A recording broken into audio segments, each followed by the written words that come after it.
going on, everyone? It's Bowles, and welcome back to another match review. Manchester United won 2-0 against Manchester City. Have done the double for the first time in over a decade, which is absolutely amazing. I'm so happy with the performance from the boys. So before you do that, before you tune in to the rest of this video, make sure you subscribe to my channel, like the video, and let's get stuck straight in to the match review. So great performance for Manchester United. It was a big performance because we needed this win, especially after Chelsea had beaten Everton earlier in the day 4-0, which obviously this is very important to be able to keep in touch with the top four. Because if we lost, we were 6 points behind the top four, which would have been not impossible to catch up to, but it would have been a gap that wouldn't have been the best to have. So, but it's a great result for Man United, especially as I said, for the first time to double of Man City in over in almost a decade. It's amazing.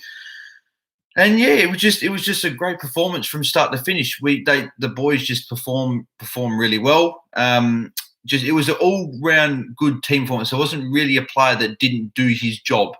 Everyone did their job. They all contributed in their own way, and it was great performance. The only thing I had a bit of an issue with was obviously when Fred got his yellow card. I don't think that was actually yellow. I think it could have possibly been a penalty. And it got reviewed by VAR, which I don't understand. If we've got VAR in place, I don't know why we're reviewing goals or reviewing goals or penalties or offsides or whatever, and then not overturn the decision if that decision's incorrect. Because I think Fred got taken down. I think it was a penalty. But without being too negative, that was probably the only bad thing from the performance. I think everything else today was very good. I think that David De Gea made some important saves, especially after a couple of mistakes he's made this season, and able to perform the way he did was very good. The defence, another clean sheet. It's one of the best defensive teams in the world, which is, you wouldn't have thought Man United would be that, but we're in the top, I think, 5 in terms of clean sheets this season, and we're up there with like your Liverpools, and I think Dortmund are up there as well. So, but very good performance as well by the midfield. And up front, just getting the job done, scoring those couple of goals. Obviously, McTominay scored the last goal, but Martial scoring that first goal was important. Man City they didn't really ever threaten like badly. Like we always had that, what's the word, like that control in the defence to be able to make sure we kept that clean sheet without conceding a goal. Well, there's obviously a couple of chances that Man City had, but all in all, I think that we were quite sound in defence, and especially Matic as well. He's playing well over the last couple of months, and him getting back and helping out that back 4 or back 3 today it was, or back 5, whatever you want to call it, back 3, back 5. It was just, yeah, a very good job. So let's get straight in the player ratings. So I'm excited for this. So I'm going to be giving some good player ratings out because it's a very good performance, which deserves good player ratings. So David De Gea, he gets an 8 from me today. I think, as I said, very good performance. He made a lot of actually. How many saves did he actually make in total? He made saves. He made 4, which is good. It's not. Excuse me. It's not amazing like you're making like 9 saves, 10 saves a game, but 4 saves is good, especially those chances. Obviously, a couple of them I remember. Oh, I can't remember who it was. I think it was Sterling had that chance, and De Gea just put it away. Very, very good save. I think Mahrez had a good chance as well. Just all-round good performance, and he didn't make any like obvious mistakes like he did against Everton. Obviously, keeping the ball for way too long. He got rid of the ball when he needed to. He did his job and controlled that defence in front of him. So very good performance by David De Gea. Give him an 8. Lindelof, I'll probably give a. I think you've probably got to give the majority of the defenders I think you've got to give him an all. I think I'll probably give Lindelof a 7 because he did his job, kept the clean sheet. Obviously, 5 is obviously average. He's obviously above average there. He never does anything that's like Harry Maguire, where he's that commanding big body in defence. He's always that guy that sort of does his job and just helps out the whole team in general. He can make the odd mistake, which obviously has cost United in the past, but obviously no mistake today from him. Did very, very well, so I'll give him a 7. Maguire, I'll give him an 8. Just doing his thing as a captain, just controlling the defence, that big body. Every time there's an aerial ball to win, he'll always win it. Like very, very rarely will he ever be beaten in the air. and he's just that commanding presence that Manchester United have been missing in the defence since your Rio Ferdinand, your Nemanja Vidic, your Yap Stams, since all those guys have left over the years, and it's come in since then. We've had guys like Smalling and Jones and guys like that, and they're just not good. They're just not good. They're just not good at all. They're not that commanding defender that Harry Maguire is, and Harry Maguire is just so much better than those guys. You can't even put them in the same sentence because they're just worlds apart in terms of talent. We need to get rid of Jones and Smalling. Smalling in his way did okay, but not talking about Smalling. We're talking about Maguire, and he gets an 8 from me today. Very good performance from him, especially as captain. Again, sure, I'll give him a 7. Again, a little bit like Lindelof, especially when we do this formation with 3 at the back. Shaw just does his job. He's very, very good. He's very, very, very good defensively. One of the best left backs in the Premier League, if not in the world, in terms of defending. He's still got to work on going forward, but I think he's one of the best defensive left backs in the world because of just his physicality and defending and getting to. I don't want to be biased, but that's how I feel personally. So that just an opinion. If you disagree with me, put in the comments below and we can have a chat about that one. But yeah, so I'll give him a 7. Did his job and just a good performance by him. Aaron Wan-Bissaka. I'm very tempted to give him more than an 8, but I'll give him an 8 as well. I don't think it was like a 9. I think it was very close to a 9, I would imagine. But you could say 8.5, but I'll give him an 8. He just controlled that left-hand side of Man City. He just controlled Sterling, and just Sterling never, ever, ever does anything against Manchester. I think he's played like 19 games against us, never scored. So he's in Wan-Bissaka's pocket all the time when we play him. And like when Dalot plays, Sterling does nothing. It's just for some reason that right side Sterling struggles against us. But Wan-Bissaka he is amazing. Certainly one of the best signings we've made since Sir Alex Ferguson departed. He's definitely probably I think he's the best defensive fullback in world football. I don't think there's anyone better in terms of, and I'm not saying this because by statistical numbers, he's the best fullback in world football, period. There's no one better. So it's not being biased. It's literally he's the best. So give him an 8 for very good performance by him. Brandon Williams, I'll probably give him a 7 as well. Probably you could have given him a 6 because he's a little bit more quiet out of defenders, but I'll bump him up to a 7 because we've got a clean sheet. And when you get a clean sheet, especially against a team like Man City, who are quite dangerous, they didn't look dangerous, and that's because the back 5 worked well together. And before the match started, I was like, why are we playing a back 5? It doesn't work as well as what like a 4-3-3-1 or a 4-3-3 or a 4-3-1-2, whatever. Any formation we play, it doesn't work as well. But today it worked perfectly because another commentator said on the broadcast that they said that because Man City play very wide. It was it was very smart by Ollie today. Ollie just got the tactics spot on today, and I'm very proud of him. He's certainly improving, especially like maybe a couple months ago, people were like, "Oh, Ollie's not going to be the manager of Manchester United next season." But I tell you what, he's proving some of those doubters wrong, especially after some of the performances we've had lately. We arguably could have won last week if it wasn't for David De Gea's mistake, which means we haven't lost for. When was our last loss? I would really like to know when our last loss was. Our last loss was against Burnley at home, 2-0. And that was just after we played Liverpool and lost 2-0 away from home. And that was on the 23rd of January. So it's nearly been 2 months since we last lost in the Premier League and last lost in any competition at all, which is it's certainly showing an improvement of the team. I'm not getting carried away. I'm not saying that we're one of the best teams in world football. I'm just saying that we're slowly improving to where we want to be. And especially next season, if you can add Jadon Sancho's, if you can Jack Grealish, if you want to add Koulibaly, him as well, if add guys like that and put them into this team, I think they can quite easily compete in that top 2 or 3 teams next season and finish quite well and improve. So, personal opinion, that's just what I think. So, as I said, Brandon Williams will give him a 7 if anyone missed that one.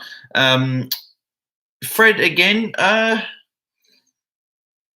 think I'll give Fred a 7 because he did his job. He's very obviously very tenacious on the ball. He gets forward and does create some opportunities, which he's improving in his game. He does get back though and help the defense out as well and cover. Especially if like a defender may miss a tackle, he'll be able to come in and cover. And he's just a very, very, very not. I'm getting a little bit carried away. I'm saying very, very, very. He's a good box-to-box midfielder, and he's certainly showing why we paid the money for him. Because Man City were looking at him as well, and we were just like, well, we want him actually instead. So we're going to pay the money to get him. And he's certainly looking like he's starting to prove a lot of those doubters wrong last season and just become a very good, solid player for Manchester United. Matic, I give him a 7 as well. Did his job in the middle of the park, and just like he's not that guy that obviously we want as Man United fans to be a guy that's going to be here for another 4 or 5 years. He's just solid enough for now and playing well especially when he's got a guy like Fred next to him or a guy like Bruno next to him, a guy that like a player next to him that can go back and foot like box to box and help him out a little bit. And especially with Maguire behind him as well, obviously makes it a little bit better. But they're just playing solid all round, all that midfield group, especially when you've had guys like Pogba be injured, and then even though he's not playing in midfield, but Rashford get injured. It's good to see players come in and perform their role, which has been what Manchester United have struggled with in the past, like since Sir Alex left anyway. In terms of Bruno Fernandes, I'll probably give him a 7 as well. I'm probably being a little bit harsher on the play range, which probably should be a little bit better. But obviously, 7 is obviously better than average. I probably could bump you could quite easily bump guys like Luke Shaw to an 8, and like you could bump Fred to an 8 as well. But obviously, just trying to be a bit more sort of not as biased. But I'd give Bruno a 7 because he wasn't one of those performances where he controlled the whole game, but he still had his moments of just class. Like, as I said in the last video in the match reaction, I said that Bruno Fernandes is the best signing we've made since Sir Alex has left. And that's what I think. And I think a lot of people would agree with me as well. I think that the class he's shown in the little time that he's been here, I don't think anyone's shown that. I think maybe Wan-Bissaka could compete with that signing as the best signing we've had since Sir Alex left. And you could even say maybe Maguire as well. But I think Bruno, just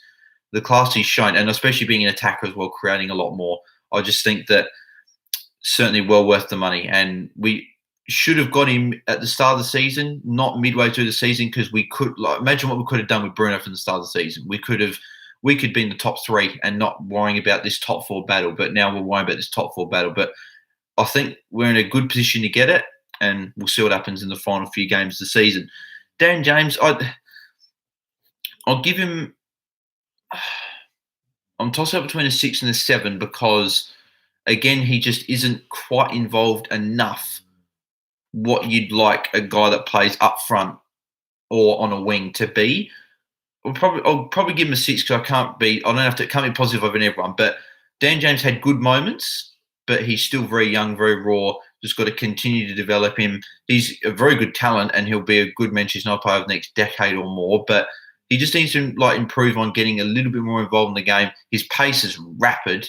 He's so quick. He beat Zinchenko like it was like nothing, and on that duel, I think it was around the 80th minute, somewhere around there. But he beat him with ease, and he's definitely one of the quickest players at Manchester United, if not the quickest. So, but I'll give him a 6 just because he just wasn't quite involved enough for my liking. But good performance by the whole team in general, so I don't want to be too negative. And my man of the match, Anthony Martial, scored that goal that that obviously put us ahead. Not won us the game, put us ahead. And he was a lot more involved today.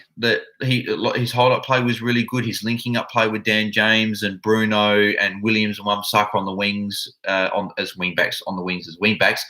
It was just the performance he did today is what I want to see more of him doing. Continually being involved, continually getting even if he's not scoring the goals, at least he should be a little bit like Roberto Firmino does for Liverpool, the guy that might be maybe 50 yards out from goal, but able to put through another guy through on goal, be able to assist other guys, be more like the guy that scores 15 to 20 goal season and maybe gets 5 or 10 assists as well, or scores 25 goals or 30 goals a season, gets up 10, 15 assists. That's what the guy we want Martial to be. And he's showing improvements in his game, especially with his hold-up play, that is showing me good signs of what he can do. But there's still a little bit to work, because obviously you have one game like this where he'll be involved and he'll score a great goal. But then there'll be other games where he doesn't look interested. He hasn't got that that presence on the field. But today he had that presence and good performance. My man of the match. And in terms of subs, obviously I'll just give so you got Bai.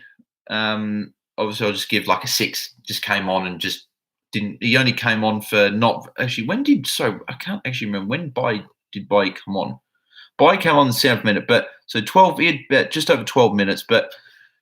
Yeah, he just come on and did his job. So I'd give him a 6. McTominay, I'll bump him up to a 7, scoring the goal. Great goal. Just Edison, I don't know what he was doing. He just threw the ball and missed the player. And I was like, what is he doing? And McTominay made him pay. And it was a good finish first time into the back of the net.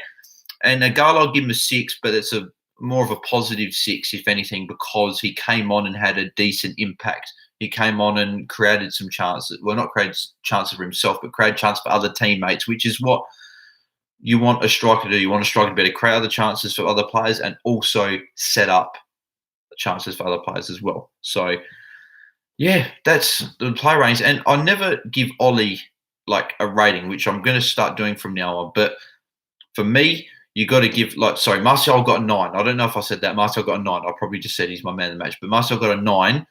Ollie, I'd give him a 9 as well. His tactics were on point today. As I said, I didn't agree with what he did with 5 at the back before the game, or 3 at the back, whatever you want to look at it. But it worked. Obviously, he knows a lot more than what I do. I'm just a fan, and the tactics worked perfectly today, which is great to see. And it just shows that he's got multiple game plans, not just the one game plan that we've seen from Mourinho and Van Gaal and Moyes and that in the past. So it was good to see him. Good to see him have another game plan, and the game plan being executed. That's probably the best way I'm trying to say it. So I'll give him a 9 as well. So as I said, it was very important for us to get that win, because Manchester United, obviously, if they lost this game, they would have been behind Wolves by a point and behind Sheffield United by a point, and Sheffield United would have a game in hand. So it was, as I said, important to get the win, to stay in touch, especially with 9 games remaining. We're only 3 points behind Chelsea now. Obviously, if Man City are with their ban, if they're not eligible, we're in the top 4 at the moment. And it creates that little gap. So is that our hardest game for the rest of the season in the Premier League? We have Tottenham away, Norwich away, Sheffield United. That's our toughest game and the toughest game to come. We got Sheffield United and Tottenham, who are 2 games that are going to be very important for us to win. But yeah, it's looking good for top 4. We're not there yet. We've still got a long way to go, but it's looking good. We're in a good position to be able to get that.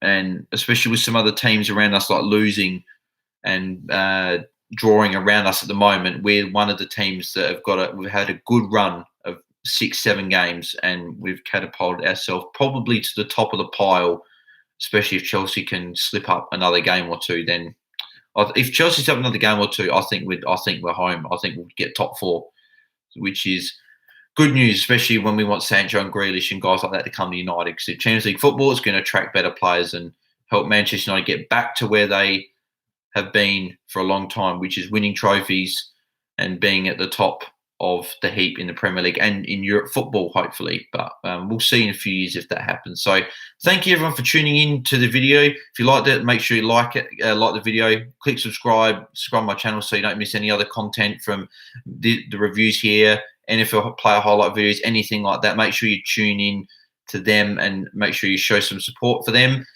And I will see everyone in the next Manchester United review. If you haven't seen it, obviously Manchester United have won 2-0 against Man City and done the double over them for the first time in a decade. So thanks very much for watching, and I'll see you in the next video. I'm out. Cheers.